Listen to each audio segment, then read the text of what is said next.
అమ్మా నాకు ఒక కుక్క పిల్ల కావాలి. ఇంట్లో నిన్నే పెంచలేకపోతున్నాను, మళ్ళీ నీతో పాటు కుక్కను కూడా పెంచాలా? ఇప్పుడు నీ డైలాగ్ నీకే తిరిగి కొడతాను చూడు. రేపు పొద్దున మొగుడింటికి వెళ్ళాక నాకు ఇష్టం వచ్చినట్టు కుక్కని పెంచుకుంటాను. మన మాట తూటాలా తగిలినట్టుంది. ఒక్క దెబ్బకి భయపడి జంప్. Go to hell.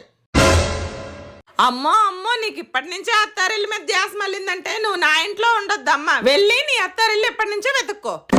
నేనేదో తిన్నదరకు సరదాగా అన్నానమ్మా. ఆయన నువ్వు కూడా నన్ను ఎప్పుడు అలాగే అంటావు కదా. నేనంటే నువ్వు కూడా అంటావా? నీకు నాకు తేడా లేదా? ప్లీజ్ అమ్మా, ఇంకెప్పుడు అలాగ అన్నమ్మా. ఈ ఒక్కసారికి వదిలేస్తున్నాను, లోపలికి రా. థ్యాంక్స్ అమ్మా. ఆ లగేజ్ బ్యాగ్ ఎవడు తీసుకొస్తాడే? రేపు పొద్దున్న మొగుడింటికి వెళ్ళాక అమ్మను మించి దైవం ఉన్నదా?